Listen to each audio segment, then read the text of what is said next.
In this video, we're going to cover the basic equipment you can expect to use while you're out paddling. Starting with the paddleboard, whether you're on an inflatable or a solid board, the entire top of the board is called the deck. On the deck, you'll have the deck pad. That's what gives you something soft and grippy, whether you're practicing yoga or out paddling, and to help protect your knees while you're paddling. In the back of the board, you'll find the fin underneath. That is what allows you to paddle in a general straight line and also gives you some stability on the board. In the middle of the board, there's the carry handle. That's going to be the widest and thickest part of your board and the center of balance. So while you're paddling on your board, you want to be centered over that, whether you're sitting, kneeling, or standing.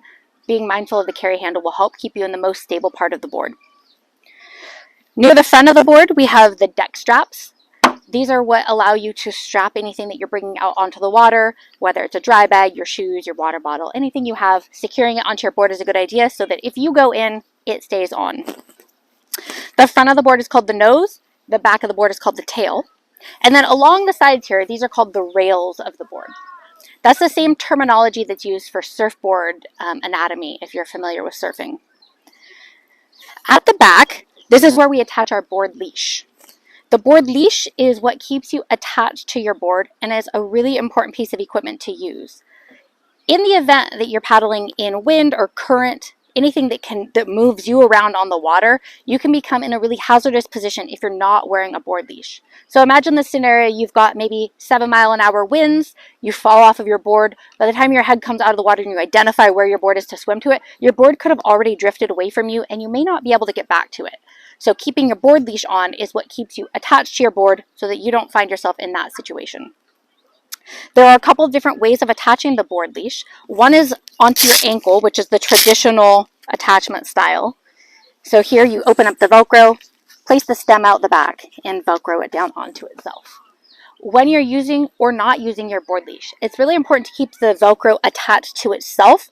That will prevent it from being dragged through sand or dirt, because once you start to get sand and dirt into the Velcro will has less friction to hold on to itself, and then it just becomes a less effective safety device. With the leash, the other important piece of safety equipment is the PFD. So there's two main styles of PFD. One is the vest style, traditional vest style PFD, and the other is an inflatable style PFD.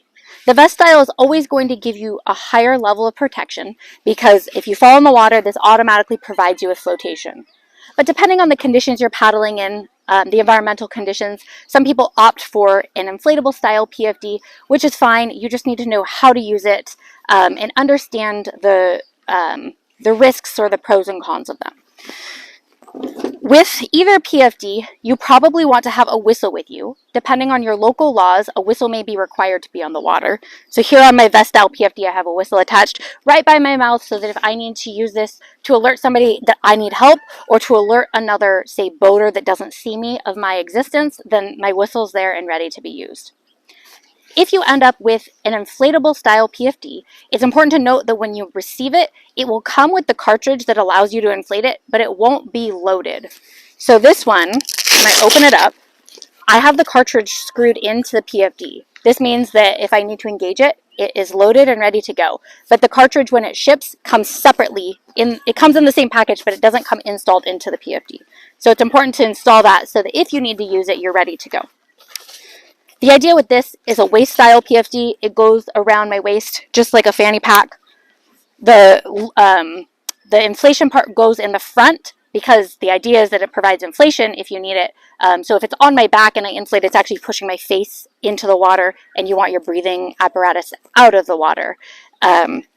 So the idea with this is that if I need to use it, if I pulled on this tab, it inflates a big bladder here in the front with a strap that I could put behind my head, and that would provide me with some extra flotation on the front.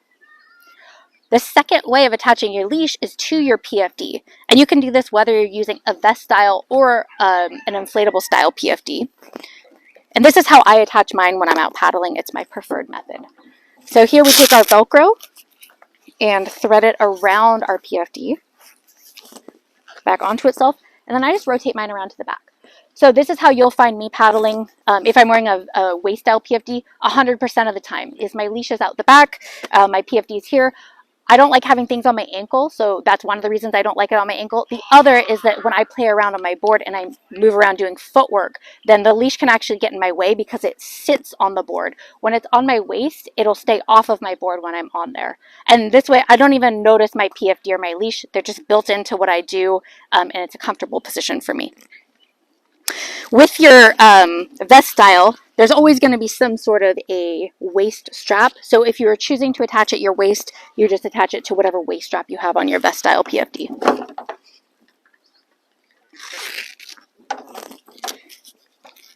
The last major piece of equipment that we use for paddling, or the last piece, is the paddle itself. So here, let's quickly cover the different parts of the paddle. So here at the top, we have the handle. This long part here is called the shaft, and then the blue part here is called the blade. So the idea when we're paddling is that we're dipping this blade, the entire blue part, into the water, and that's helping to propel ourselves through the water.